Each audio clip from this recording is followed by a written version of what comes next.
Bismillahirrahmanirrahim. Assalamu alaikum all. Welcome to our first careers subcom event of the year. So I would like to take the time now to just ask everyone to renew their intentions and think about why they came here. I think this is an event that will, draw major benefit and potential out of us if we engage and we interact correctly. So take those intentions now, inshallah. So to do the introduction of our esteemed speaker, I'll do my best, but there's many achievements that's hard to be concise. Allah Mubarak. I didn't know about that. So, of course, graduated from Cambridge with the best degree economics in 2005. Had a very successful career in the financial industry, but pivoted out of that to find higher purpose in the work he was doing. So went on to the National Zakat Foundation and did some very pioneering work, around 10 years. And now for the last 3 years, he focuses on delivering educational, transformational experiences to Muslims centered around being God conscious. So without further ado, Iqbal Nasim. Thank you very much. Okay, Bismillah. Let's begin in the name of our Lord, the compassionate and merciful. All praise belongs to Him, and blessings and peace upon His final messenger. Peace be upon you all. Assalamu alaikum. I think I'm going to stand up because I can't see most of you. And even though the door will be left open precisely to keep you awake through this boring session, probably if you see me, it will help you. Okay. So, this is actually a special occasion for me because it marks my 20th anniversary of my final year here. And I was in the midst of my ISOC presidency at that time. I was well into ISOC whilst I was here. So I started in 2002 and graduated in 2005. Within 2 months of starting, the treasurer of the ISOC basically, resigned, if that's a thing. It was some big scandal. He resigned his position. And then they looked around and they were like, who wants to be treasurer? And they decided that just doing an economics degree sufficiently qualified me to be a treasurer. In fact, I turned up to 1 or 2 events. So I became treasurer very quickly. And then the next year I was vice president and then finally I was president. So, spent a lot of time doing all that. Unfortunately, I have to say I completely despised economics. So I only did it for 2 years and I switched to management in my last year, which I really enjoyed. So anyone doing the management track course? No? No, okay. Right, it's still a thing, right? Yeah, that was really good. Anyway, so I was doing my management, final year management, and then I started seeing everything else. So it's nice to be back here at this time. And essentially to talk about things that I was thinking about at that time, right, as well, and I'm sure you're also thinking about. Ultimately, from my perspective anyway, the premise of this event is, or why you might be here, is because there might be some unresolved issues in your head and heart about what it makes sense for you to do with the rest of your life, essentially, right? That is the assumption. If you have no such problems, then you might as well go, walk out the back, or come and tell us the secret, essentially. But what I hope to share with you is not so much, advice, but it's really just my own experiences, my own reflections and thoughts over the years. I've thought a lot about this topic, about this issue. One thing that by nature, I suppose my nature is to, has been for a long time to quite deeply sort of introspect and to consider the coherence of my actions, essentially, right? And obviously there's a long way to go, and maybe, and I don't just mean in a purely kind of quote-unquote spiritual sense, but what I mean is that it's just lining up, essentially, or just checking for whether there is an alignment between the worldview that we profess and then the things that we go on to do. And I don't mean from just a legal perspective, right? Oftentimes, undergraduates, their main concern with this or that career or job or whatever is, is it halal, is it haram, right? This is not a session for that, frankly speaking. So I'm not going to go into some, thing about whether it's okay to work in banking or not, right? Which is not everyone's favorite question, but if you are doing economics and the like, then it's, some people's favorite question. Or, how to get into Islamic finance or any of that kind of stuff. It's not really that. It's more to do with this idea of what constitutes purposeful, meaningful living contribution. And actually, what I often get people to start off by saying is actually to try to think outside of the context of career in the first place. So I don't like the word, personally. I think that as soon as you set up a word like that, then it means that there is like such a thing that it's that we are feel some pressure to, I don't know, sort of fit into it some way. And I'm the guy, personally, I don't like boxes, I don't like labels when they're not necessary, and in most cases they're not necessary. You know, it's like the question about whether what kind of Muslim are you? Well, actually that word is perfectly fine for me. I don't need to add any more adjectives that God himself didn't need to add, see the need to add himself into that equation, right? So it's like that, right? And like a number of these other things. So, at the time, I remember in my final year at Cambridge, I was going through a bit of a crisis in this respect because I had a kind of, in my upbringing, I suppose the two things that were particularly emphasised were on the one hand academic excellence, and on the other hand, like Quranic study, knowledge especially, and just generally, right, just becoming more conscientious, and so I had quite a religious upbringing, if you want to say. So these things were going on, but my dad especially, he would sort of promote the virtues of investment banking, right, for quite a few years. And actually, I'm sure many of us, some of us at least, might still be the case, and certainly has been the case for many people, and especially in the kinds of cultures that many of us come from, that there is often this kind of familial or parental pressure as to like what constitutes success or what constitutes, you know, what's appropriate or meaningful, right, to fit well-meaning sort of parental ideas of, you know, what if you like, justifies all their efforts that they put into helping us to get to a place like this in the first place.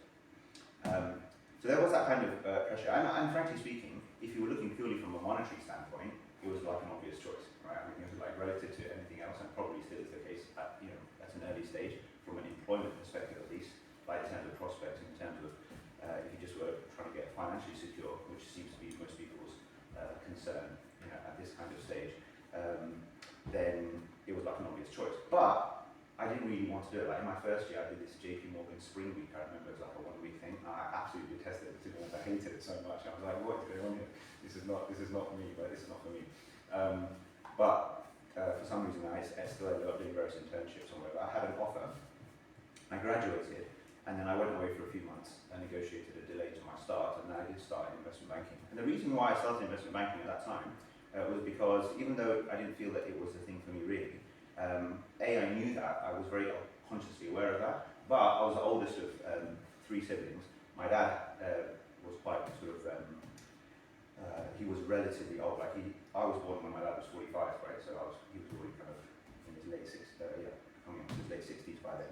And financially at that stage, we were not in a great place as a family, so I felt this kind of onus to kind of sort something out with respect to that. So I kind of decided within myself that this is an act of like filial piety of some sort, and I went, and then that's what I did, right? And I gave them a good time and maybe established a minimum kind of security. But certainly haven't gone all the way through that, but then I got to a certain stage where I just, again, that there was this gnawing thing within me that this is not what we're here for really, right? And the money was good. I was very good at my job. Yeah, I was very good at my job. I was probably one of the fastest promoted people across the city in that time, that age. When I was actually worked at Lehman Brothers, but when it went bust, I personally did very well out of it. Not like because I didn't sort of shorted like Lehman Brothers stock or anything. In which case, I wouldn't be here right now. Be somewhere else here. Completely. It's like if you were to ride the Bitcoin thing. Then, but it wasn't that. It was just because my team fragmented, and then in order to keep me, there was like they wanted to keep me, so they made a big offer for me to stay. Like the Japanese bank who took over. By the way, if you know nothing about investment banking, this is all. You know, I'm not here to talk about that. I'm just giving you some background and context. Anyhow, so I lasted another couple of years, but then I was like, no, I really got to get out of this. And then eventually, when I did leave, I left in 2011, so June 2011, so after just over 5 years, full time. And I did learn a lot for sure. And actually, one of my key decisions for leaving also was the fact that I didn't feel that staying there I was going to learn much more, really. Like I felt fundamentally the core lessons, if you like. Once you get to a certain level of expertise, it's just like repeat. You know, yes, you can move around, you know, within finance, obviously, but I didn't feel it was like I would be kind of growing, so to speak. But anyhow, my concerns were more fundamental than that. But then I ended up leaving, and when I left, I had in my hands like a $1 million guarantee, right? Meaning, what that meant was that if I had just stayed another couple of years, I'd just done an average job, I would have basically, I had a signed document basically that would give me $1 million in compensation extra, right? And I left for a voluntary position at an organisation, okay? And that was like it was an easy decision, you know? So obviously when I share that with you, you might think, oh my God, like, oh, just stay a couple of years and then go do your purposeful things, right? But I had already got to the stage where I was so like desperate to make the most of, I suppose, whatever time opportunities that I had. That move felt like an easy move at the time, and actually felt like this great relief in a way, even though I had moved from a path of significant certainty to a path of significant uncertainty. And I think in that, now not, by the way, you know, when I share various things, like as I said, in Cambridge and general university tradition, I'm open to criticism and challenge all day long. So I'm not here as like a guru or anything. I'm just sharing certain things, certain observations, and I want you to challenge them. And, you know, I want you to, sort of reflect critically on them for sure. But at that time, it wasn't an easy decision, and I do think, personally, I do feel that there is some truth to the fact that your risk tolerance, okay, is going to be a very, very significant component and element in terms of you thinking, in terms of your ability to discover what is truly purposeful and meaningful for you. Because what I think is necessary in this whole journey, okay, if you want your life to be the truest possible manifestation of your of who you are and who you want to be, as far as God is concerned, and in full devotion to Him, and not in consideration of any other factor other than His expectation, you are going to have to shed a lot of your fears, or all of your fears actually, right? All of your fears other than your fear of Him, right? All of your assumptions other than your convictions that draw from Him, right? And that process is not an easy process. Most people, in my experience, I have, like, people have come to me over the years many times, especially because of that move and what I did subsequently and everything else. And a lot of people like would come to me, you know, stuck in their career, stuck at university. Like, I don't even know, one of you, I'm not sure if you're probably here, I don't know if you're here or not, but one of you messaged me right from here saying that, you know, I'm doing such and such subject and I'm in a real stress. And we didn't get to speak here. If you're here, I'm not going to name you, but if you're here, we'll speak later perhaps. Right? I'm actually in a bad place right now. Right? So like I know the feeling, and that is a very common feeling. You know, I mean, even data shows that most people are unsatisfied in their work. And the way for you to know about this is usually what I say to people is, look, if you didn't need the money, right? So if you're working an XYZ job and you didn't need the money, would you still do what you're doing right now? Right? So let's say you had it. Let's say you had an independent source of income. There was no strings attached. Would you still be doing this? Right? And most of the times when I ask somebody that question, they say, no, I wouldn't. If I'm honest, I wouldn't really. I'll just go and do something else. Okay? Then I would say to them, well, what would you do then? And then most people would answer, they don't know. They're not exactly sure. Right? They might come initially with this really sort of low-level answer, which is basically to catch up on some Netflix series that they haven't got, or go traveling, or go see the world, or whatever. Right? Live a life of luxury. But even that, of course, a life of, say, freedom but without responsibility is only satisfying up to a point too. That will also become boring and old quickly. Right?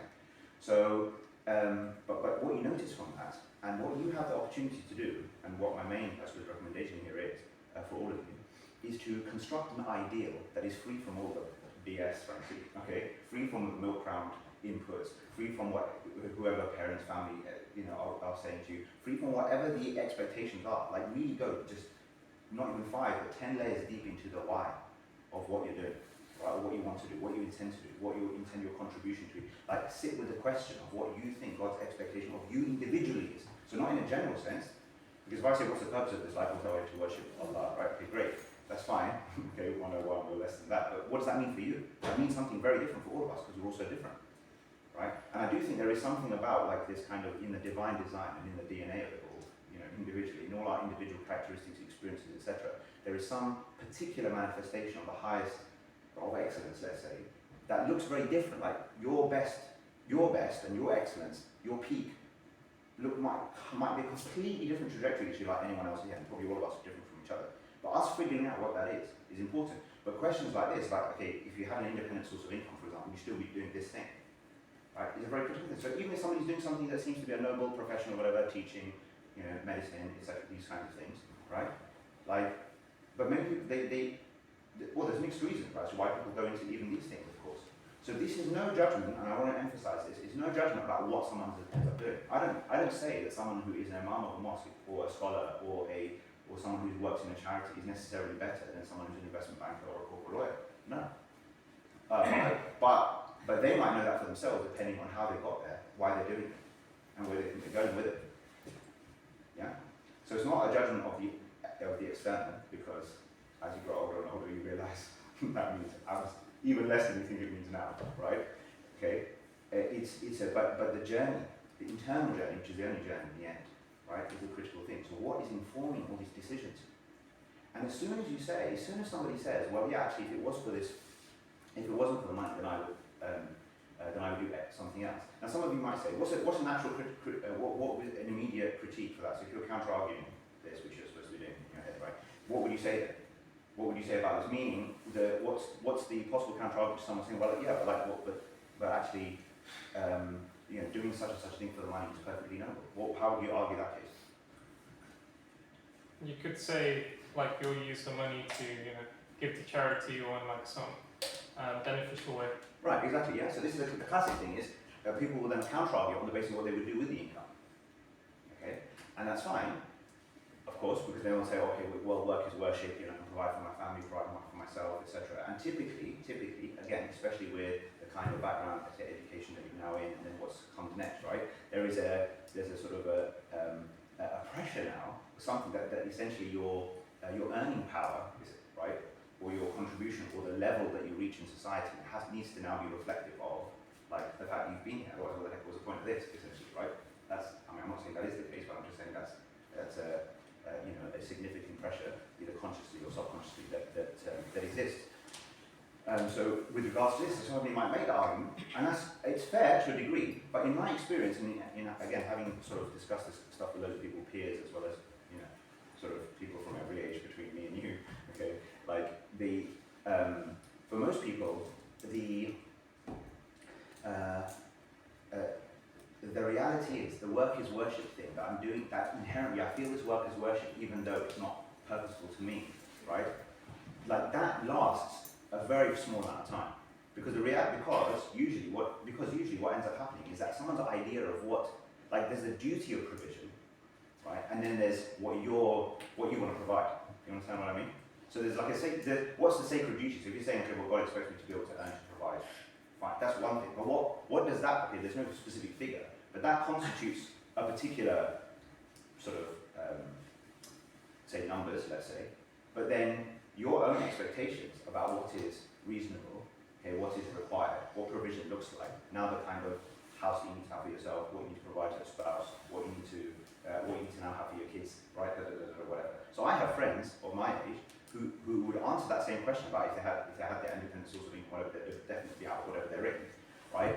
They're not satisfied in their role, many of them, but now it's almost like they've written themselves off. It's too late for them to leave or to explore anything of reality. Now, again, this is not a discussion about good and bad, lawful and unlawful, remember that, yeah? I'm not saying that this is necessarily a bad thing, necessarily.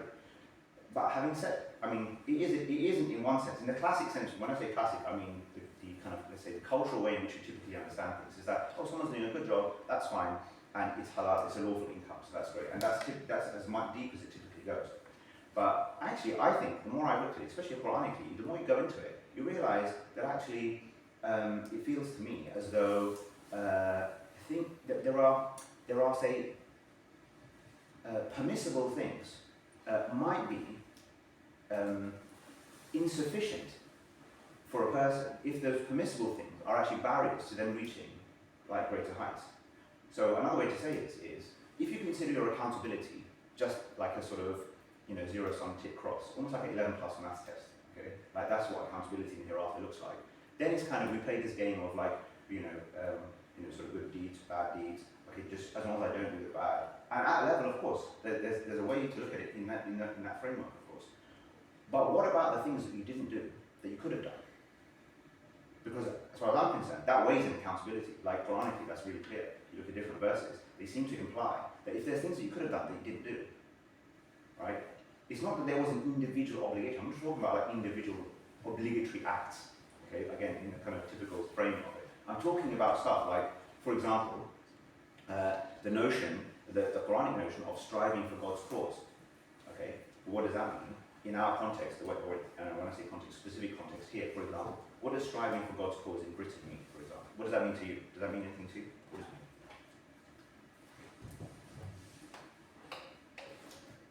mean? So in Arabic, striving for God's cause is jihad fi sabilillah, right? Yeah. Okay, so striving for God's cause.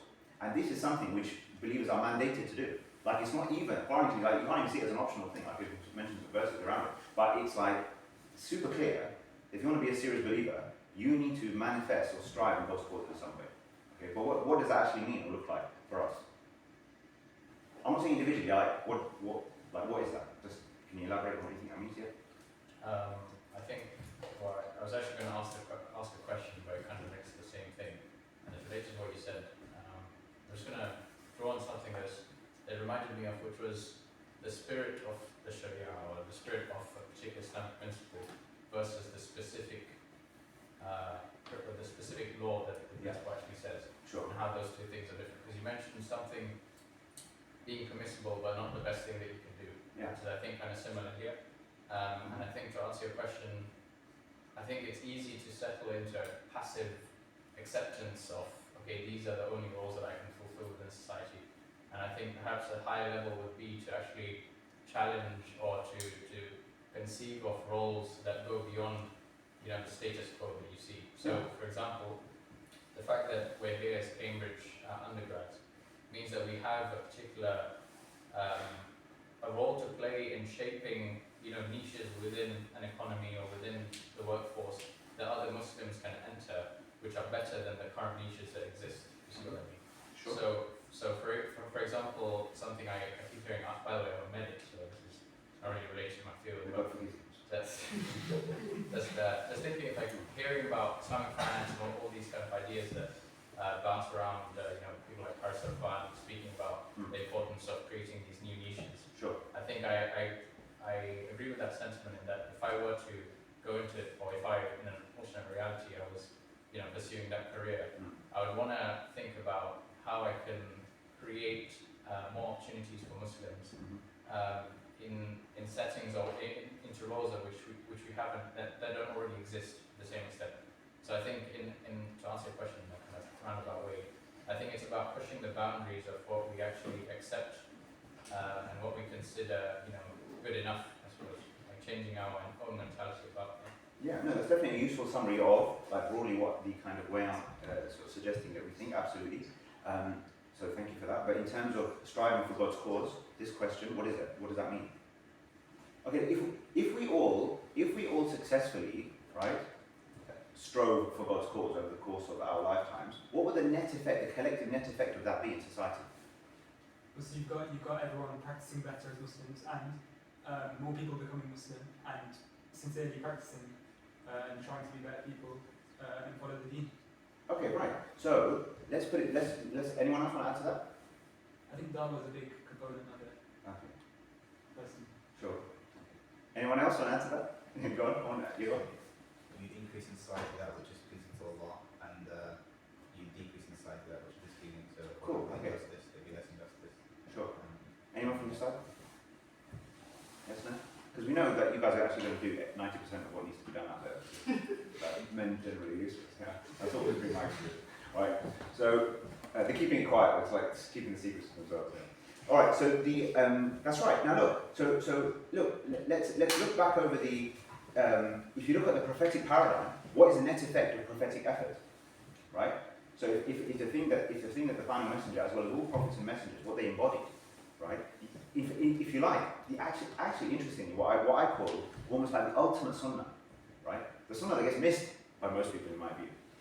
Like it is the essential sunnah, okay, to do what needs to be done to uphold monotheism, to establish it, to maintain it, to uphold it.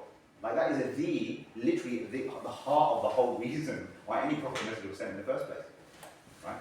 And then the net effect of that over society, but it wasn't just this kind of abstract call to God, but it was society building, wasn't it? Right? It was bringing back. So if you compare, Makkah year 1 versus sort of Medina year 10, okay, right? What are these societies looking like? Or even just Makkah beginning and end, essentially, okay? But it wasn't just from polytheism or whatever to monotheism, but it was also from injustice to justice, from superstition to reason, from whatever ill, okay, to whatever good, whatever benefits, exactly as you guys summarized. Okay. Now, how does this all link to what we were talking about earlier? Because my point is that, for example, if it is the case that a Quranic idea, where there are various verses, for example, a good one to illustrate this is in Surah Al-Hujurat, the 49th chapter. So, in translation, right, the believers are only those who believe in God and His Messenger, then they leave all doubting behind, and then they strive with their wealth, with their resources, and with their very selves, their persons, right, in God's cause. Those are the true, that's the true definition of the true believers. And here is a particular, in the Arabic, there's a particular word used that suggests it's like, where in translation we say like true believers are those who, or the believers are only, the believers are only those who do A, B, C, for example, right? And then these things are mentioned. Okay, belief is mentioned, a conviction, leaving all their doubts behind, which is dropping fear and dropping all this other nonsense that gets in the way, okay? And then they strive with their possessions and persons in God's cause. So essentially, they're putting everything on the line. For who? For Him. So now you're looking at a whole society around you, not through your lens of your typical lenses, let's say, all right, of what is success and what is meaningful and what's purposeful and what career should I do and blah blah blah, right? But you're zooming out from that, and you are literally going up and trying to look from this perspective down, and then come back into your reality, and then say, now what makes sense. Now that's not easy to do, right? It's not easy to do, but what is closeness to our Lord if it isn't seeing things as close as possible to the way that He sees things in every way, as much as we can, right? And obviously that's always going to be like some teeny weeny microcosm of total vision, right, which the divine encapsulates. But that's what we're trying to get to. And this idea of seeing clearly is again a massive theme in the Quran as well as elsewhere, right? What if the definition of ihsan, of excellence, being to worship God as though you see Him? Right? What of the verse that says that it isn't the eyes that are blind, but the hearts in people's chests that are blind? This kind of inner perception of what, right, of how to kind of see and make sense of things. What of revelation itself being described as an enlightening or an illuminating scripture and message and words, right? Because it sheds a light on the situation. So that's the basis on which we're going to judge now what's going on. Okay? My point being is coming back to the issue about. This isn't a good versus bad discussion, it's a good versus great discussion. And for people who have privilege and blessing and opportunity, good might not be good enough. That's the point. That's what was always my fear, right, essentially. So my thing when I left our banking, why that decision was so easy, was because I just thought to myself, if I die in 6 months' time, if I died now, right, how would I account for what I'm up to? How would it make sense? Right? And again, I don't mean in lawful or unlawful terms, because I was comfortable from a legal perspective, that what the particular work I was doing and everything, I was comfortable for that. Like I didn't think it was, unlawful income. Now whether that's right or wrong is a different question, but the point is I had reason for it, spent a lot of time thinking through it, right, consulting, praying, whatever, and I concluded, okay, fine. There are a couple, before I went in, I was like, if I get, there's 2-3 roles I'm interested in, and I think are solid and decent and lawful, whatever, if I get those, fine. If I don't, I'll do something else. Yeah? So I was comfortable at that level. It wasn't about leaving for that purpose. But it was this thing of, how am I going to explain myself? How am I going to justify myself? Right? Not from a good versus bad, from a good versus great perspective. Yeah, my servant, I gave you this opportunity, these things, whatever. Here was a scripture that you just spent some time, learning, studying, memorizing, whatever. And this was your opportunity, this was your society, these were your networks, these were your whatever. So what did you do with all that? Yeah? And actually, you start to realise, and I'm telling you, sometimes I just feel life is all life is lifting off the blinders. I'm telling you. Like I'm going to talk about just removing the veils, basically. So you can, again, so you have this kind of perception. And the reason why I'm emphasising all of this to you right now is because you're already conditioned. You're all already conditioned to a degree, obviously. Yeah, to a certain degree, we all are, right? And some of you are deeply reality. Yeah, I'm sorry to say it, but the quicker you recognise it, the better, basically. Right, is what I'm trying to suggest to you. Okay. But life is that. It's kind of like this unconditioning thing from everything else. seeing it through God's eyes, looking at the situation, and then coming back through, and then essentially that necessitates, I think that necessitates a creativity now, right? A conscious journey. And it doesn't mean that after all of that consideration that you don't come back to, that you don't conclude that, for example, now a pathway through the NHS is the best pathway for you, or a pathway through law, or bank, or whatever quote-unquote career. It doesn't mean, like, that's quite possible. But at least what you're doing is that you're taking that next stepping stone, knowing, like, seeing the other stepping stones, at least as a hypothesis of where this is actually taking you. Whereas I analogize most people's start their career as, I'm taking the first stepping stone, and it's just fog. Like, I don't know what's next, actually. Right? I'm taking this decision because of the previous decision that I took, not this next decision because of what I'm seeing further down the line. You see what I mean? Right? That's another very important principle. Right? Are you taking a decision because of, on the basis of what has already taken place? Right? Or are you taking the decision in the context of some future thing? Because yeah, fine, you gather your learnings and your experiences from the past, but if you're changed by your past or caged by your past, right, that's a disaster. And for me also, that was always an important principle. I'm not going to do this next time, carry on doing it just because I did it so far. But again, but to unlock or to get yourself out of that is not easy for some people again, because it's like, well, what was I doing all this time then? You know, because it's difficult to do that, have challenge. So what I'm trying to get to you is it was almost, I suppose what I'm campaigning against is like this sort of zombified existence, okay, where you sort of go through and just regardless of everything else. And I'm not saying from an external perspective, it might look very similar to whatever other people are doing, but as we well know, I always like to point this out, you know, I mean, there's a narration, it's kind of authenticity sort of disputed, but it illustrates the point about the fact that, you know, two people can be in prostration, but the difference between the prostrations can be the difference between, you know, the length of the heavens and the earth, let's say, which as we know nowadays is in the light, billions of light years, okay? So physically everything looks identical, but internally it's a whole different situation. So you can have two doctors, two scholars, two teachers, two whatever, and a completely radically different scenario. So then those are the considerations, right? So take income out of it, take also then your, like, don't assume you've got the time. That's the other issue. So you need to bring a sense of urgency into your situation. And that's again what I felt. So when I asked myself that, like, if I was to die now, or if I knew my death was coming up, right, and I was to transition, how would I account for myself? And by the way, this is the thing, I do honestly believe that there will, in the hereafter, there will be a lot of value, a huge amount of value, maybe a value that will encompass all other things. Again, not just on the deeds that were done, but on the direction you're heading, essentially. A little bit like that narration about the guy who killed 99 people. You know that one? Do you know that one? You know that one? Yeah. Well, put your hand up if you know the narration of the guy who killed 99 people. Okay, fine. Clearly, Hadith studies and stepping up in the Cambridge answers. We were drilled back in the day. Anyway, no, so to summarise it, essentially, right, not to get into the whole thing, but it's a nice way to illustrate this thing, right, is that it's mentioned that this, in some past community or whatever, this person, it's a narration that's sort of related to forgiveness, essentially, right? Kills 99 people, goes to one man and says, or one pious person, whatever, and says, you know, like, is there a way out for me? Like, I feel bad, I want to fix myself, I've clearly got this like bad habit, I kind of sort myself out here. And he says, you know what, looking at this, I'm paraphrasing obviously, but you know what, given your situation, I don't think there's any hope for you. So then, of course, what does he do? Kills him too. So now you're the 100. Okay, so then you find somebody else who says, yes, you can, there is a way out, you can gain, like, you know, you can have sort of redemption, forgiveness, etc.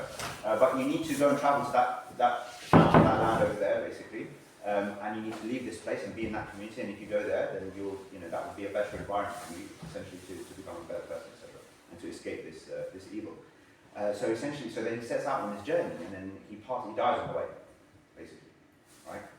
And then there's this whole thing around the fact that he was actually closer to his original place, so the angels were disputing, where's his soul going to go, essentially, right? And the idea was that he, and it's mentioned in some of the narrations that like God sort of constricted the earth and sort of made it in such a way that the calculation would work out in favour of this man, that even though he was actually only just had started out on his journey, right? They said, okay, if he's closer to the place where he was going, we'll take him to the good place, and if he was closer to where he was, we'll take him to the bad place, essentially, you know. And so, but it ends up being a redeeming thing for him. But the point being, why did that come to mind, is just because of this point I'm saying, which is that the direction he's going in. Okay? He gets his salvation, not on the basis of what he did, but in where he wanted to get to. So the point being is that the critical idea here is one of essentially some idea of a vision. Like, what is a vision of one aspect of society that essentially you want to contribute to, right? That you want to add to, that you want to have some value with respect to, that even if it's unachieved, that you're heading in that direction, such that at the end of it, such that at the end of it, right? Well, if you're halfway through that journey, and in answer to that question, if Allah asks you, okay, not just what you did, but He asks you, so what exactly were you intending? What were you trying to do for my sake, for my cause? Right? What were you doing for me, essentially? Meaning free from all of the other idols, potential idols, which obviously, there's all these immaterial idols that we are all over, like that play a big role in our decision making. What exactly were you intending? And we have to, I just feel we've got to have an answer to that question. So then what is your answer to that question right now? I'm actually asking, what is your answer to that question? What's your best answer to the question, what are you intending to achieve on this earth that is meaningful to God, meaningful to you, and meaningful to people? What's the answer to that? Because then you know your career is then. Alright, I'll tell you, let's do this, yeah? You're going to discuss it in your rows. Alright? So you got in your rows, maybe at the back, you just groups of 3 or 4, alright? Let's say 10 minutes max, right? And just discuss this question and what it means to you, what's coming to your mind. I wasn't like being have the answer now. And don't feel pressure, because frankly, if somebody asked me your age, I'll be like, what the heck are you thinking about, right? So, but this is the question, yeah?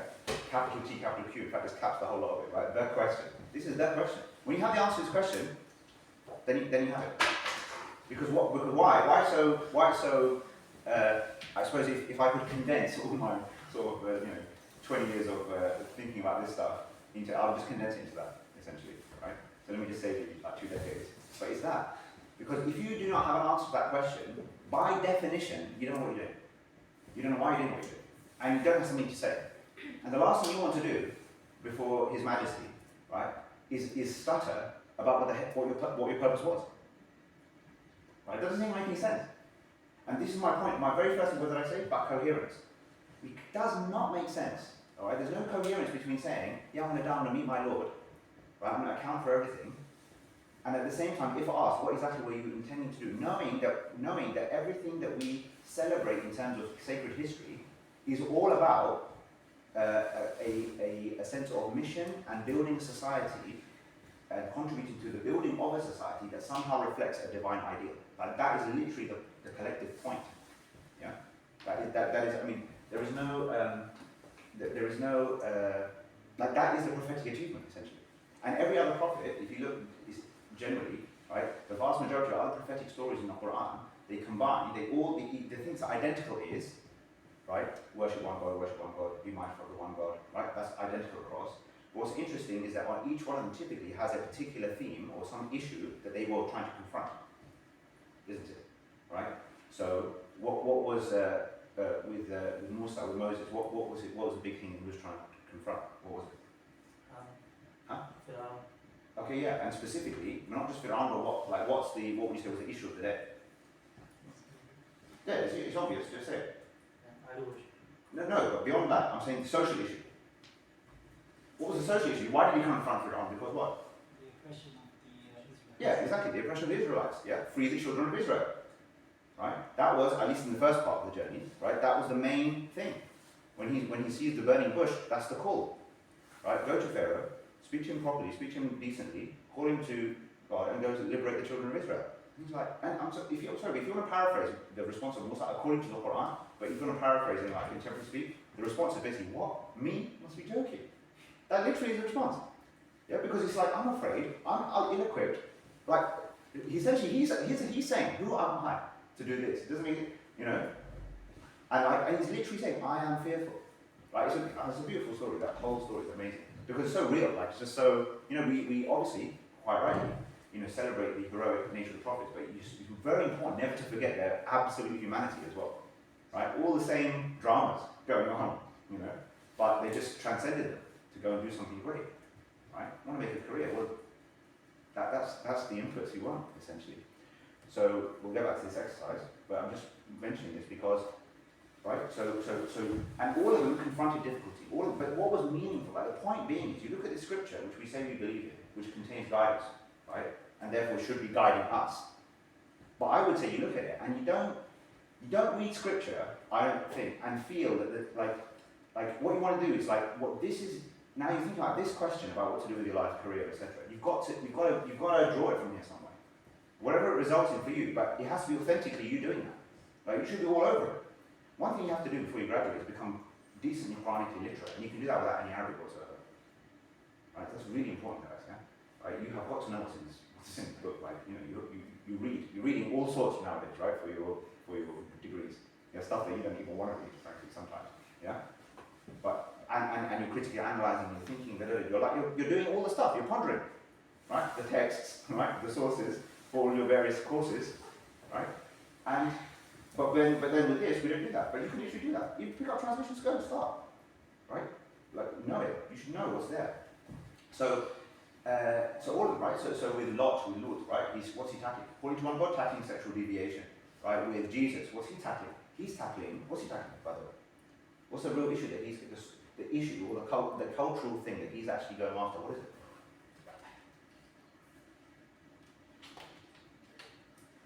It's always good to know you, Jesus. What is it? Anyone?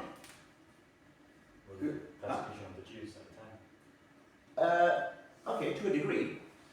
But that doesn't stand out Quranically though. One of the key things that stand out Quranically is one of his core roles was actually, again to paraphrase it or put it in contemporary terms, right? Just get everyone to chill out a bit, right? And what I mean by that is that he was in a one of the things that was going on there, which is heavily chastised. It's fine. That's heavily chastised is a very legalistic approach by the Jews, right? I.e. that they had gone. So there's this notion, okay, that essentially the Jewish tradition was like how it ended up emerging with this massive emphasis on the letter of the law, right? So we even say, well, like even it's become a phrase like if you're being rabbinical about something, right? We hardcore letter of the law kind of thing, right? And then generally the Christian tradition is emerging this very kind of spirit of the law, happening. There is no law, right? Almost, right?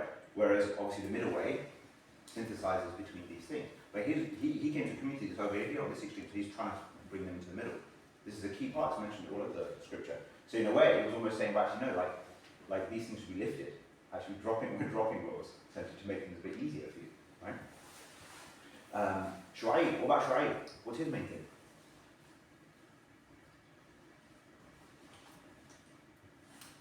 Economic injustice, right? Very clear verses. Calls to God, and what's the second and third, what accompanies that is to be fair in your dealings, etc., right?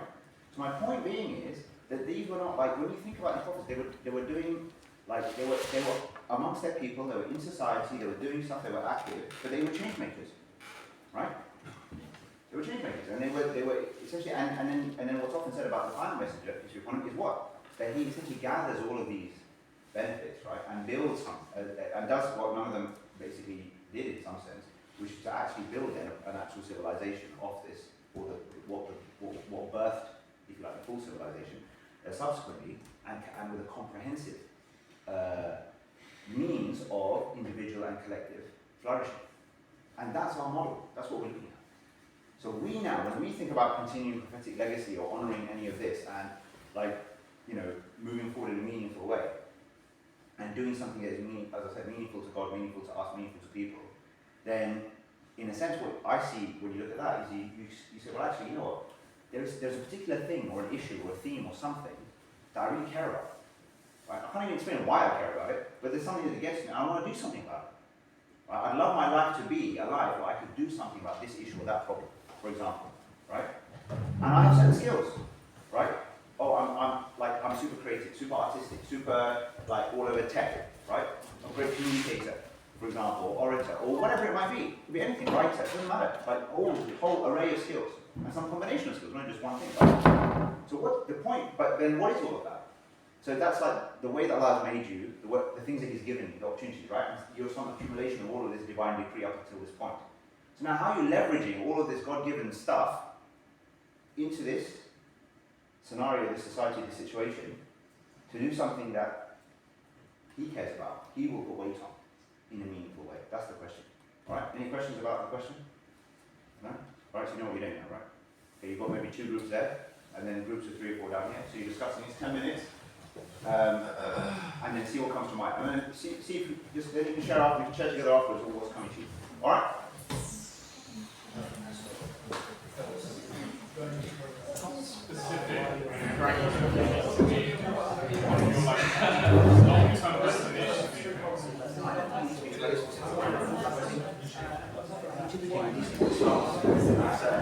And then over time you need iterations.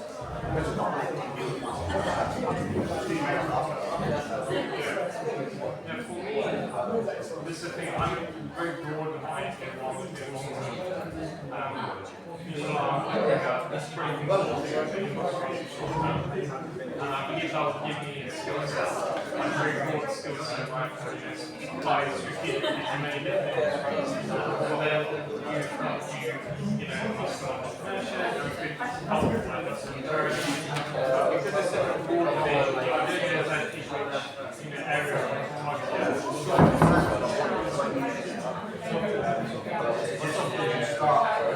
As you start like documenting, like you start doing like you did the race, so it's not like completely oh yes, yeah, we do some good. It's so late. It's quite possible by the time you so I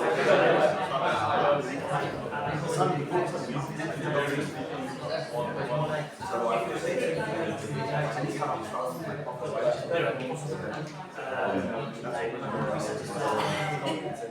yeah, that makes sense. I think I'm saying so I think the whole key thing is like make the Muslim students they have this idea of going into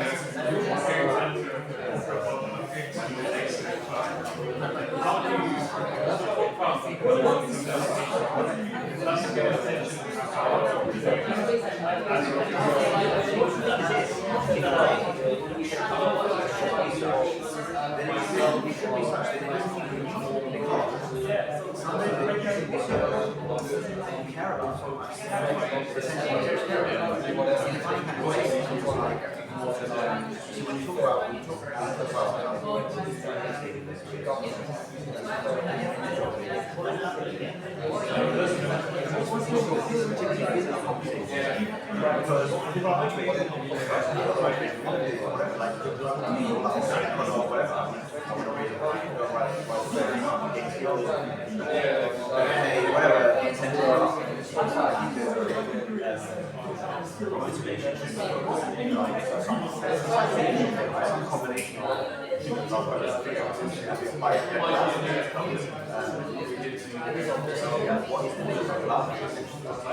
That's the thing, it's very important.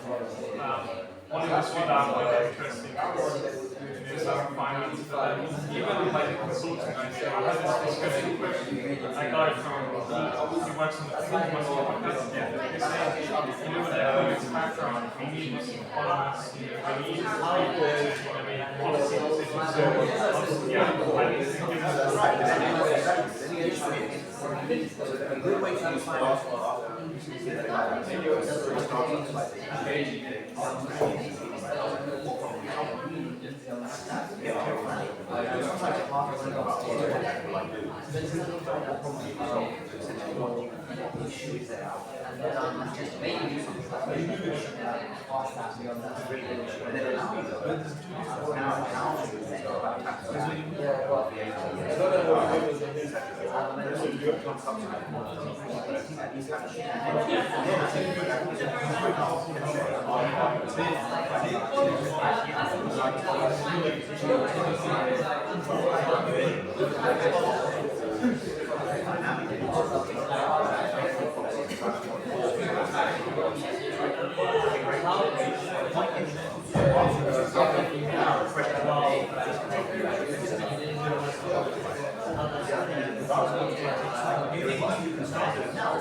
I don't think it's changed much over time. That's very conditioned in a way. For example, if you have a economic history, in questions. Yeah, that's right. Yeah. And he's saying, and then secondly, the choice between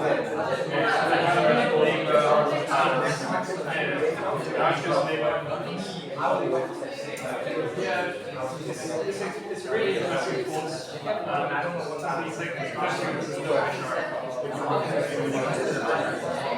This is something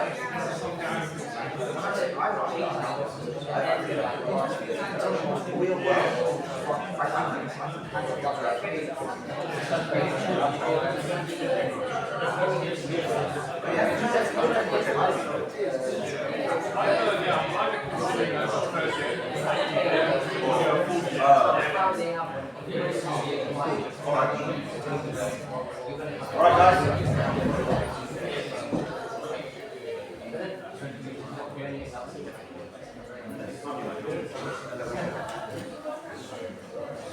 All right, you with me? Right, just a heads up. 6:45 sharp. I'm out of here. I've got to get a specific train out. Okay. So I'm sorry I cut you 15 minutes at the beginning, 15 minutes at the end. I apologise for that. But in exchange, you can have my phone number and you can follow up with me afterwards. I'm not joking. So whoever's got my number, just pass it on. Okay. So what happened? So what happened front row? Told us what's got going on. All right. What's your plan? What's the big plan? Okay, so my plan at the moment, and I do anything about school. Yeah, absolutely. Definitely. Because you're right, like it's so easy to just get sucked into when you come to Cambridge, especially if you do a subject like econ or landing. What do you do? Landing. Okay. So it's like it's very easy to just follow what everyone else is doing once you apply for internships, this, that, and like it's kind of really hard to think beyond that because that's just such an immediate thing. But yeah, so my plan is to go into like corporate finance or like consulting, that sort of thing for a few years because I get what you're saying, but at the same time, everyone I've spoken to in Islamic finance, which is kind of what I'm interested in, they all say that Islamic finance is very incubative at the moment. It doesn't really have the resources to train up young Muslims, yet it desperately needs young Muslims who have those financial skills who are now coming and like sort of carrying the torch and like continuing on. Let me get you to pause there a second. If I was to ask you, so the question was, like, what's the thing that you want to work towards? I think what you don't want to do, guys, right, is start off with, what do I want to do? Yeah? That's not the question. It's not even what do I want to be, right? It's what do I want to see. Meaning, what's the outcome that you are seeing, that you're envisioning, right? That is different to the status quo on some issue that you give a damn about. Because the reality is, I know this, especially for anyone into economics, finance, etc. Right? Okay, so now you believe now Islamic finance is the thing that, oh yeah, trust me, like for every one person, well, for every 100 people, right, who Islamic finance is not, that's the thing I want to get into. Like 1 or 2 get in, or want to get in actually eventually. Right? Because when the reality hits and now 3-5 years down the line, now I want to make the transition, and you're like, well actually, that's not as great as I thought it was, or there's some issue, or whatever it is. But the thing is, that's just a medium. Right? I mean, I know a lot of the guys who are running the greatest Islamic financing, and I often say to them, and sometimes they don't even have the answer, like this is the secret, right? It's like, well, what are you trying to do here exactly? Because the limit of what most of them will say is, like, oh, we just want to offer Sharia compliant products to Muslims. That's fine, but is that your, like, if that's your raison d'etre, yeah, fine. But is it really? Like, really? If it is, great, I'm not going to dispute that, but I will challenge you to make sure that it is. Right? So the question for you is then, and you can say you don't know if you don't know, what's the outcome that you're envisioning in the world, in society, in whatever, that like that's an outcome that I want to make some contribution towards. That means something to God, means something to me, would mean something to people. What's that? Do you have that or not? So the problem that I kind of want to tackle, that I'm passionate about, I guess, what she said, is Muslims in the UK and the West in general struggle financially for two main reasons. Financial literacy is very low. Muslims as a community don't generally invest their money. They're not smart with their money, right? They kind of get it, spend it, keep it under the bed, like that sort of thing, right? So that's one area. The second is the financial instruments that Muslims have access to are generally based on riba and interest and that sort of thing. So the actual system itself, you want a mortgage, you want a student loan, whatever it is, like everywhere Muslims go, they struggle to have access to the same things that non-Muslims have, right? So those are two areas within finance that I'm passionate about. I guess the goal is to help change that in whatever way I best can. I can't be super specific on that. No, fine. That's, the means, well, I'm not bothered so much about the means, that doesn't matter right now. But I need to have an objective first. Then you figure out the pathway. If there's no objective, I don't know where the pathway is going, right? Just random. Anyone else want to add? So just on this question, what's the outcome? I don't want to know I don't want to know For myself. Anyone want to add anything compelling? I mean, I know for myself that I'm for me, it's about making the youth really understand what Islam is really about. Okay. What's the definition of youth here? So anyone, maybe 12 to 16. Okay. So it's that roughly that age. Sure. And properly understanding what Islam is, because I think when you see it more for what it really is, it becomes it really does strengthen it. Like it. Sorry, struggling to get it into words, but I think you understand what I mean. I think I understand. Yeah. I look forward to your product or service. I don't know what I'm going to say, but. Well, fine. Okay. All right. Anyone else? Anyone on this side? No? Yes? Come on. One. Anyone? In the back? Get on. Yes, for me, it's about Sadaqah Jariyah, so having mindfulness for like building a school for example, like a word or something that will always keep Sadaqah Jariyah there, like benefit others even though I die, like during this life. So I think I would want to be financially stable in order to be able to put that in place in like a big scale, especially like back home in Morocco and stuff like that. Okay. All right. Fine. Okay. Yeah. Yeah, go on, you and then me. Also me first? Yeah, you first. Okay. I think that the kind of weak position of Muslims in society, in the sense that, for example, right now, with the conflict in Palestine, because if you compare the situation of Muslims and Jews in the UK and America, it means that the Israeli side of this conflict is much Say that again. the Israeli side of this conflict is much more able to get its way in the West and get support. So what's the outcome And so, that you're going to work towards?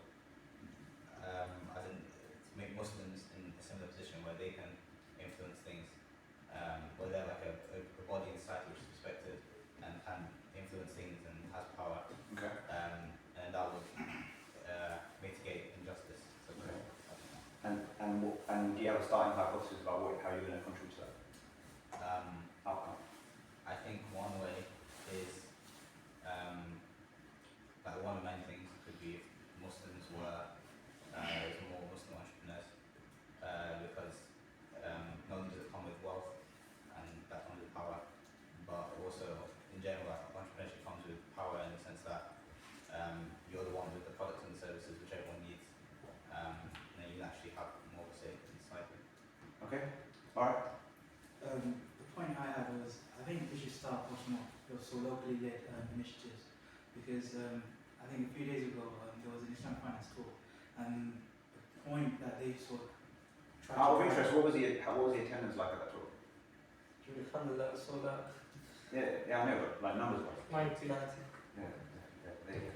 So the main point that they tried Four of them are going to make it into this high five. Because the main point that they tried to drive home was that that income should be going into the Ummah rather than going out of the Ummah. yeah. And so, if we were to think about capacity building initiatives, it could be, as the sister sort of raised on point of Sadaqah Jariyah, that if we were, so beneficial knowledge, for example, Yeah. so setting up a masjid and then inculcating knowledge within that. And you sort of highlighted earlier on, like, for example, learning about history, our histories, and looking at what went well, what didn't work, for example. And do you mind now telling us, so what's your thing that you're going to work on? Oh, I mean, I think. I can do the lecture, bro. You tell me about your. So what's your answer? What's your answer? What's the outcome that you're looking for then? I mean, it's just doing local work, just anything locally. So like whether it's helping a child learn how to pray, for example, Okay. or whether it be a case of helping the elderly. Fine. I think starting small. I think makes a big. All right. Let me make a few observations on what I've heard so far. Right. These are just observations again. Take it, leave it, whatever. First of all, I would say narrow and deep is better than broad and shallow. What does that mean? It means the anything answer. The chances are you might do a lot of it here and there. There's not necessarily a problem with that, but deep impact typically comes from, and especially when you think about particular individuals, history, contemporary, whatever, typically aligns with a focus, right? So a set focus thing. That's number one. Number two, related to that, a specific goal or outcome that compels you and compels others, right, is something, and you need to, I suppose what it is, that you need to stay with this problem. So obviously you're not going to solve all this right now, but you need to, as I said to you at the beginning, earlier on, my main advice to you would be to stay with this question, like all the time, for the rest of your life. So you don't let go of it now, okay, between this time, right, and the end. Which is to say, what's the answer to the question of what were you working towards that's meaningful to me, meaning God, you, and people? And the point being is, again, giving these that represent striving in His cause, like doing something like a labour of love for your Lord, right? Regardless of the risks, regardless of the expectations of whoever, regardless of money, this, that, blah, blah, blah, whatever, right? What is that? The thing that you will live and die for. Okay. Now, some of you might say, for example, the establishment of wells, right? But I'm not challenging I'm not telling you specifically, but I'm just saying in general terms. You have to ask yourself, is that the thing you're living and dying for? Or is it just a general charitable good on the side of my stable career that I want to establish? Okay? Whatever it is, just be clear about what it actually is. Because there's a big difference. For example, there's a charity called Charity Water. You know how to Charity Water? Look at even you might be interested in this, right? Given what you said. Look at the origin story of that charity. This guy was serious about establishing wells. So that became his job. He started, and it's a ridiculously phenomenal charity, right? Charity Water is charity semicolon water, or colon water. Yeah? But you look at the story behind how that began, and how it's been run, operated. So he's dropped everything else, right? And now he's dedicated. The point is, we're not talking about, like, even if what you want to identify is a thing that might be a side hustle for a while, but it becomes your hustle, essentially, right? It becomes the thing, right? Because for as long as it's a side hustle, it will always be a side hustle, it's not going to have all of you. And according to these verses, Allah seems to be demanding all of you, right? He wants all of your attention, all of your focus, all of your endeavor, resources, investment.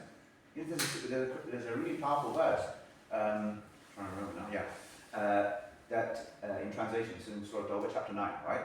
That God has purchased the resources and the persons, the selves, right, the souls of the believers, or exchanged the resources and the souls of the believers in exchange for what?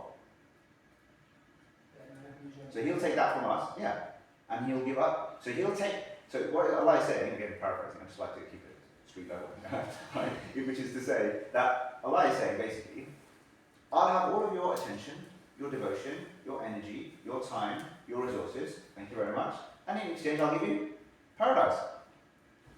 Right? Like you said. So that's really interesting verse, or phrase in that verse, because what is it indicating? It's indicating that the price of paradise is what? Everything.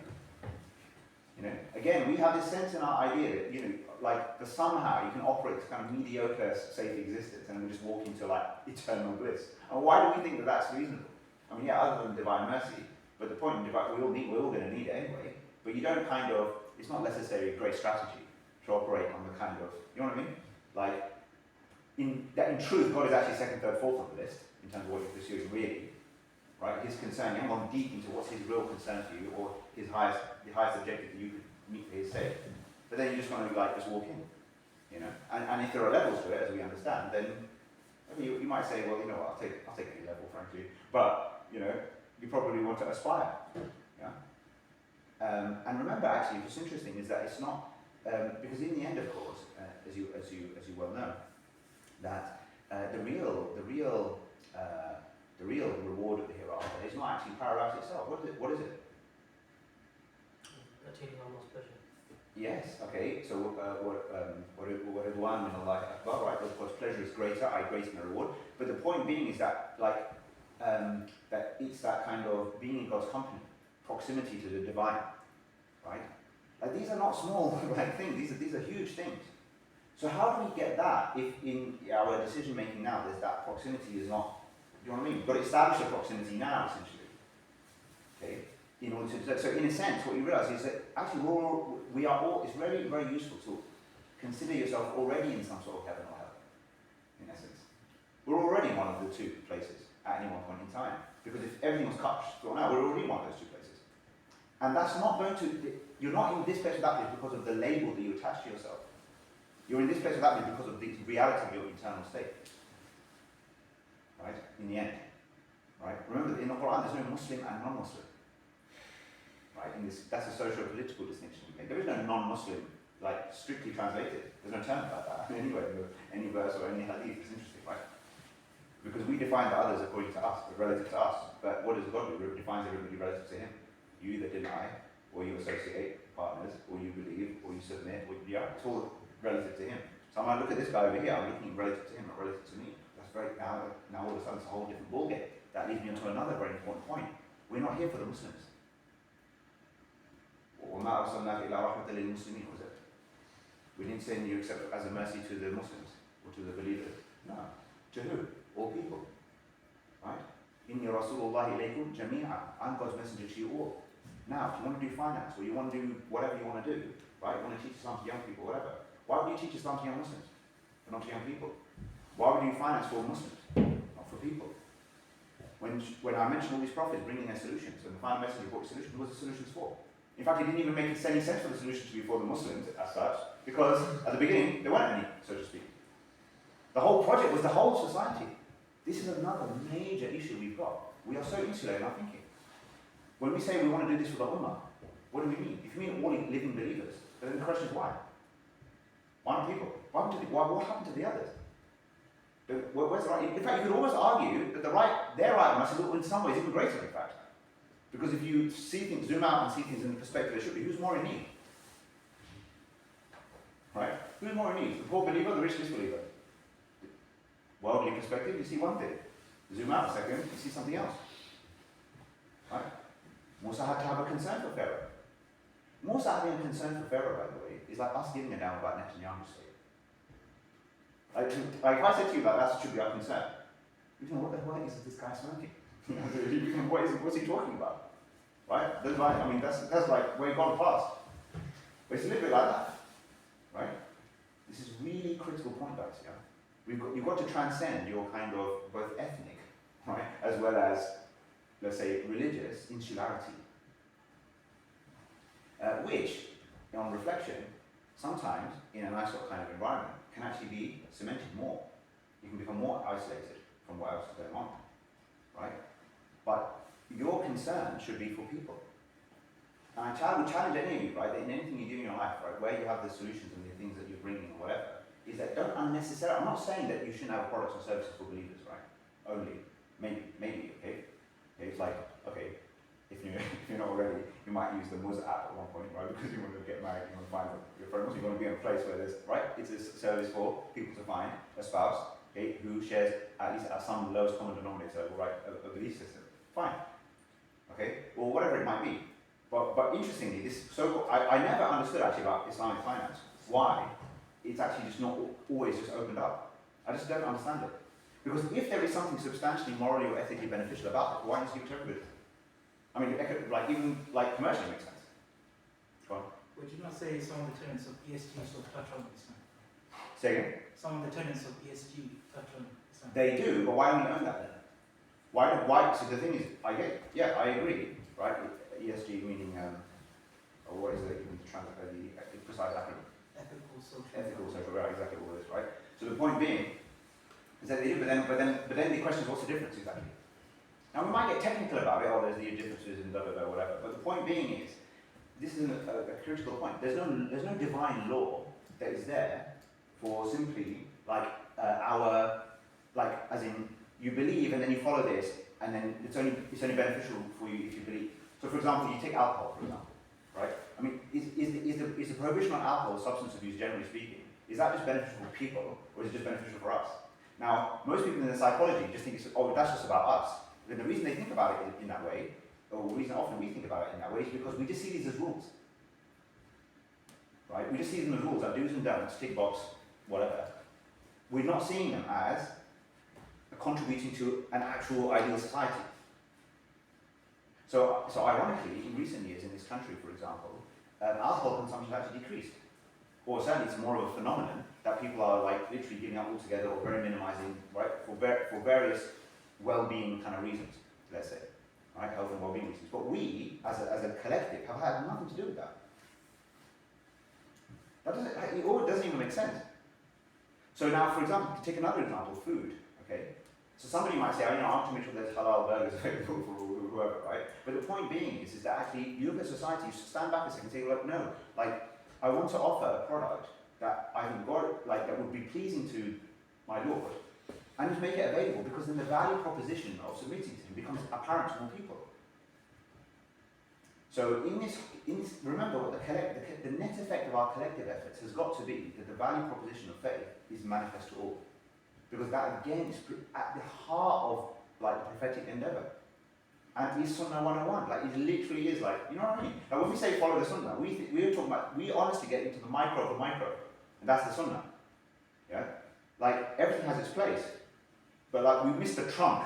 Yeah? I'm talking about that little berry over there that's hanging off this this little twig off this branch. Yeah? That's like, and people have fights and debates about that stuff. But this whole trunk is not even there. And like, the house is on fire, and we're like discussing what colour the curtain should be. You know what I mean? Right? So this perspective, I think, is very important, a universal perspective. Linked to this are all sorts of then issues in terms of language, for example. What kind of language we use when we discuss things. God never said, he said, we didn't send a messenger except by the language, meaning also culture of the people. They were always typically from within. They were referred to even prior to the prophet as my brother, Shu'aib, my brother, whoever, Saleh, whoever it might be. Right? Even by their detractors. The Prophet, peace be on him, of course, was well established within his community. He was considered trustworthy, even by the people who hated him. Right? Now, the only challenge that we have in respect to this is our ethnicity, and we're second, third generation. But you have to transcend that now. Frankly speaking, right? You can be Pakistani, be Arab, or be whatever you want to be.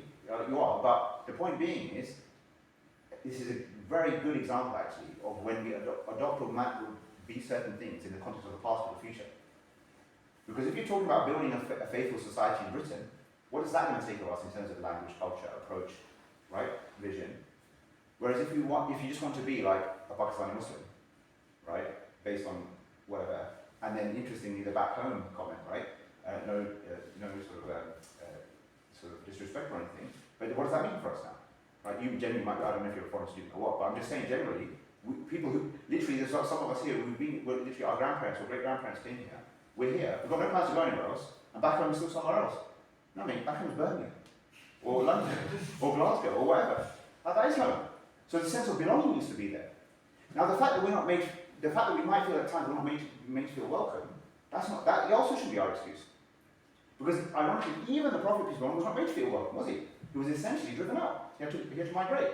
But he never lost a sense of commitment or belonging. Right? You know, ironically, this is one thing I'll say, which is interesting, which is that if we have collectively been successful as a community in this country, in 50 years' time, what would that mean? That would mean that on Jummah, right, you'd have like, you proportionally, right, you would literally have like 30-40% just white English. Right? So if I painted that picture right now, okay, so very few people have ever thought about this picture. Okay, frankly, the average imam has not thought about this picture. Okay, right? Which is another irony, because this is related to another example how our mosques run. Right? Our mosques run in an open place. You talk about services, like mosque run. Okay, a decent mosque might run an elderly weekly tea gathering or whatever, right, for the Muslim old people in the community. Brilliant service, very necessary. Yeah, very important. But then you think, well, why only Muslim elderly? Why don't you bring John over as well? John's got issues, man. John needs a community. John's lonely. Guess what? A year later, John's a believer. Right? No, literally. It's a very simple idea. It's like a very simple idea. The value proposition of faith. Bring it. Show them what in a world where there's more individualism, or isolation, all of this stuff. right? Or show them community, show them prayer, right?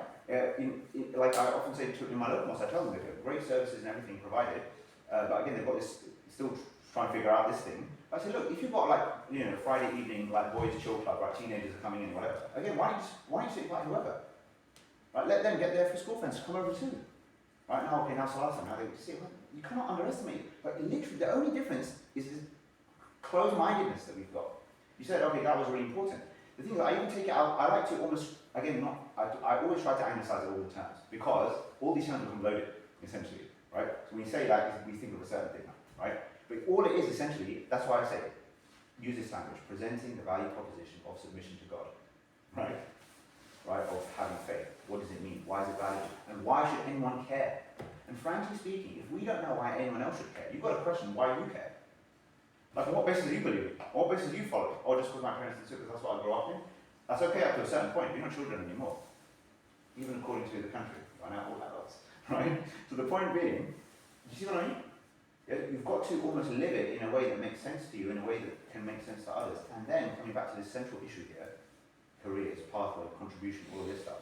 Live a life of contribution. Live a life of bringing this. That's exciting. To me, frankly speaking, it's almost the only exciting thing I can think about. Like, collectively at least. And then, to my mind, the most optimal thing anyone can do is just find their place in it. Just as in the prophetic mission, Abu Bakr had his role, Uthman had his role, Ali had his role, Abu Hurairah had his role, Khalid ibn Walid had his role. They actually all played to their specialities, essentially. Right? They did. They just all found that they're all different, or super different, just as different as we are. And yeah, and in that community there were so many companions, we didn't even know their names, we were just whatever, they were sinners and they were winners and there were all the different kind of people that were doing their thing, whatever, right? But if you want to go up the levels, like Allah talks about the double jump, right? You want to have levels with God, basically, right? Then you want to aspire to a life of contribution. And then final point, and we'll just do questions in the last 15 minutes, right? Which is to say that, like, and we were just having a quick chat about it here, is trying to be really discerning and self-critical in terms of making the actual connection between the next steps that you were talking about. You said, like Lucy, oh, I'm just going to do this for a few years and, you know, and we'll see how this connects to that, right? Okay, but the reality is that, at least as a hypothesis, have as clear a picture of the future as possible, and then question yourself as to whether, is this really the fastest route? Or are you just saying that because actually there's a convenience to this, there's a convenience, it's just sitting here in your lap, basically, gives you that sense of security. Now if it does, but you're really committed to that, whatever this thing is that you're committed to, and the extent, and you know, you asked me when everyone was speaking, you said, like, how do you remotivate yourself? So let's say now you go into such and such a career pathway, whilst you've got an idea of this isn't it, but this is like a means, right? And you asked me, how do you remotivate yourself for the thing that you are actually aspiring to? But my answer was, you shouldn't have to. I mean, either you're motivated or you're not. I know, I can't do that for you. Right? All I can say is to say what I said at the beginning. You know, if you died soon, have you got a good justification? And if you have, cool. If you haven't, what are you doing? Right? If he wants to do, and so get started is my point actually. My point is get started. There was a guy who was in a session, and one of you was doing a session like a week ago, whatever it was. Right, he was talking about his like he wants to be a journalist and tackle this and tackle that and these were his future plans. So one of the things I thought of, and other people also mentioned, is that, okay, so where's your journalism now? Get with it. Start being a journalist. You don't have to like wait time and get a job offer and blah, blah, blah. Well, no. I mean, nowadays especially. Okay? So the point being is you want to teach young people, get on with it. Where's the thing? Are you hosting a thing for 12 to 16 year olds? Or not? Why not? Get on. Right? Do you understand what I mean? Just get going. Like, again, that's about thinking outside of the set structure. I'm on the travel later, and I'll do the thing when the stage comes. No. You're already in the, you just play the game. Yeah, and just get going with the thing, and you realise that actually, okay, fine. You know, so it's very important to demonstrate the commitment in reality to whatever you're saying is the ideal. Because if you're not, then you have to wonder whether it's just theory, right? Or is it something substantial? Okay, questions? Yeah. So if your goal is not related to work or anything like that, how are you supposed to deal with it in terms of you need to earn money as well to survive? Man, gotta eat. So how are you supposed to do that? Because you can't dedicate your entire. Good question. Good question. Good question. So this is very, very important, right? So the point is, yes, sustainability is critical. All I say to people is that, like, if you have something valuable to offer, sustainability will follow. So the point is here now, if you've got a valuable course for 12 or whatever, an experience for 12 to 16-year-olds, right, to teach them ABC, whatever it might be, okay, you might bring a more universal program. For example, a great thing to do, okay, which I don't know what the exact reality is, not my thing that I'm getting into right now, but like, is to examine how our school children across the country in that age bracket, what are they hearing or receiving as far as this faith is concerned? And then you're going to do something about that too. Right? Okay, now you're putting products, services, materials available for young people. I mean, frankly speaking, it's like one of the easiest things to sustain, because guess who pays for young people to learn? Parents. Right? So education is like the easiest, one of the easiest things to sustain. The point being is, if you worry about money first, you never get to the dream. You start with a dream, you start offering, you start putting it out there, you start telling people, this is what I'm about, this is what I want to do, right? Then there's a way to sustain. Right? And frankly, ultimately, there's two ways of it, right? It's either an investment of some sort, a donation of some sort, or a payment for a service of some sort. I mean, that's basically how money comes to anything that's out there. Whatever mix of that looks like, it doesn't particularly matter, really. You know? But any investment, donation, payment for a service comes when you put something out. So that's why I always say to get started, get it out there. And trust me, the way doors open, right? The way doors open for someone who's really starts on this, it will blow your mind, right? Because this is a divine guarantee.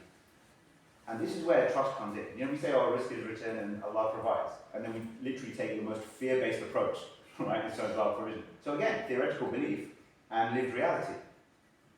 Right? Trust me, right? Most people, you have got to keep questions of, am I deciding out of fear? And if you are deciding out of fear of anything other than God, your faith is incomplete. That is a fact. It's not a judgment, that's a fact. I apply it to myself too. Right? And I'm not saying that at certain points in time you won't make fear-based decisions, okay? But at least you better be aware of what you're doing. You understand what I'm saying? And what the opportunity cost is for all economists, and frankly anyone, right? Because that is the key thing. Because you know what, guys? Seriously, I often have this observation. A starting salary of 30, 40k or whatever, I don't even know what starting salary is nowadays. What are starting salaries? What's a decent starting salary nowadays for you guys? I'll take 15, mate. Well, what's a decent starting salary? 40. Oh, okay. Fine. So let's say 40, right? Let's say 40,000. Let's say 50,000. Okay, let's say 50,000. All right. Now 50,000. Let's say you work. So let's say you work. Let's say easy numbers. Let's say 60,000. Let's say you work 300 days a year. Okay. Just keep it round. So what's that? 200 quid a day. Yeah. 300 times 200 is 60,000. Is that correct? Yeah. Yeah. Okay. 200 quid a day. Mate. So 200 quid a day, is that 25 quid an hour? Yeah? It's not a lot, really. I mean, that's gross, by the way. By the time the government's done with you, especially a Labour government, you're done. So you're literally walking off, and that's a 60k salary. So you're walking off with, like, you know, whatever, 15, 16, 17 quid an hour. Which is nothing. The point being is, but what are you trading is the important point. What I want you to understand is the value of yourself. Right? So at least you know what you're doing here. Because that looks like a big number. But only when you compare it to whatever, not when you compare it to what you're giving, which is you're giving everything. And isn't that interesting? Because your careers, jobs, whatever, they have become all-consuming. You give because that's why this decision is so important. And it's ironic, in a way, that this decision is often the decision that's made by most people, even believers, even otherwise conscientious believers. But it's the one where the consideration of what God would really want from a person is probably least oftentimes. Because it's only done in the lawful, unlawful thing, and then after that, whatever. You know? So you really want to think about, what am I trading myself for here? Because it might be a high number, but actually, not to just say it as a cliche or whatever, and to make you feel good, but the truth of the matter is, you're priceless. That's the truth of the matter. The value that you can bring is priceless, and if it wasn't, paradise would be waiting on the other end. Because that is by definition priceless, you see. So what are you trading? And trust me, the opportunity cost, I'll come to you, the opportunity cost of the mindless pursuit or the fear-based pursuit, the opportunity cost is life. It's life itself. Right? It's your soul. Go on. I have a question, which is sort of more of a thematic question. I look at lots of minorities in different countries, and almost always you find these minorities at some point, because they're secluded, they tend to go into entrepreneurship. That's how they actually gain more traction. Yeah. Why is it that the Muslim population doesn't have that Muslim entrepreneur? I think there's a lot more of it nowadays, certainly compared to like when I was graduating, like at that time. There's loads of Muslim businessmen. and some very wealthy businessmen as well, right? So there is a lot. I don't know exactly what the culture is like nowadays at university, but I like, even for example, like last week I was teaching this course with the undergraduates and stuff, you know, and like 2 or 3 of them said to me, oh yeah, I'm working on a startup, I'm doing this, right? Which at that time, say 20 years ago when I was at uni, that was like unheard of. We weren't even thinking or talking about these things. Nowadays these things become more in the kind of, in the consciousness and mindset, and people are doing these things on the side. So certainly improving, like that way, and certainly like there is a, well, I would say for the right kind of person, or for the person, like, I suppose there are many, it's not for everybody of course, but there are people who are, there are many people who don't explore that pathway even though they could probably do well exploring that pathway, but again, oftentimes it's because of the fear or just underestimating what they're capable of. Yeah. Alright, go here, 3 go. On that point on what language we should be talking, metaphorically when we're giving dawah. It's not even metaphorical, I just say English. No, as in the way we do. So Yeah. what I have in mind is, that Wahid campaign, I know you were critical of it, and when people respond and say, oh, we shouldn't be apologetic about our religion and how we do it. But this is the problem. So what you're referring to is there's this, the Wahid Islamic Finance campaign, right? Which I don't really refer to, you might refer to it and think. And I was not critical of the campaign overall. I was critical of a particular image or poster, which, when thinking about what the average person is going to, and I assume or understand or receive from this, like how they would typically react. And I don't think it's good enough to say, oh, well, that we should, like, if there are many other valid alternatives for how you can present yourself, right? Then why do it in a way that's likely to deepen some combination of fear and prejudice, right? It's perfectly reasonable, actually. See, what we're not very good at is putting ourselves in other people's shoes, which frankly, especially when we get married, we want to start just try and do, right? The point being is that, like, where's the empathy then? Where's the understanding? Because the truth of the matter is, like, we could all have been that. And frankly, we've all got our bigotry and prejudices too, by the way, which are completely unreasonable and unfounded. All of us will have various things going on. Trust me. Our community is pretty racist, to be fair. We're pretty racist, frankly. And frankly, we're racist within ethnicity. Yeah, forget across, right? So we always talk about like our sort of he's like, what presentation are we coming to? Racist, right? No, but it's like it is 2 observations from this. One is that like we complain about, we're very collectively anti-white. In our psychology, we are collectively anti-white. I'm not saying everybody here is, but we are, right? And we're anti-white because we think that they're anti-us. What is the Quranic guidance that informs that attitude? Right? We actually, and then in the same breath, we'll celebrate the fact of the last sermon, where it says, "Oh, black's no superior to white, white's no superior, and Arab not superior to non-Arab." Like, we'll celebrate that, but at the same time, we'll have this sort of psychology, right? It's what I did this video just yesterday, right? I called it Islamophobia, right? So that's what we've got. Right? They've got Islamophobia. We've got Islamophobia, and it just keeps going. If you counter everything with the equal and opposite, no, we stand the centre ground, and wherever somebody is, you bring them in. Essentially, that's where we go. So my point being is, it speaks of our psychology. We're very insecure collectively. That's why, and it's understandable why. It's understandable. You can understand it. You can't justify it though. There's no justification for the believer to be insecure. Like, what's that? Again, like, our security comes from where? In fact, Iman means seeking security. So if you believe in God, like, where's your insecurity? What's the insecurity about? Like, we should be like projecting confidence left, right, and centre. You know? That's why Allah, when you want to look at the Quranic, how do you deal with what we call Islamophobia? Quranically, what does God say? Patience, resilience, mindfulness of God, clear conveying the message, right? And worship, and build your strength that way. That's it. Like, chill, water off a duck's back. Yeah. Right, I'm not talking, and when it comes to it, of course, in a certain context, yes, then you resist. Then you have to resist physically in certain situations, you resist. You do it. And if you go down in any of these pathways, then you're in a good place. Because you did it for an ideal, and you stood your centre ground. Right? We operate a lot out of anger, our own prejudices. I love that, there's that story about Ali when he in a battlefield and he was about to kill someone, and the person spat on his face and he stopped. And he said, no, because before I was going to kill you for the sake of God, but then you spat on my face and then I thought I'm going to kill you for myself. That's it. That's the distinction you see. It's that kind of idea, right? So the point being is, with that something like that, I think we are defensive because we don't see the role. See the problem is a company. As soon as you brand something, brands are little gods. Remember that. Brands are gods. They can become gods. I've seen it because I worked in a charity, National Zakat Foundation, and I know, right, that many people will take that many charities. Once you work for Islamic Relief, Muslim Aid, Penny Appeal, this, whatever the charity is, right? The brand and the colour, that becomes the thing. So now collective. So you don't see the collective picture as okay, like as a collective of beliefs. What should we be doing?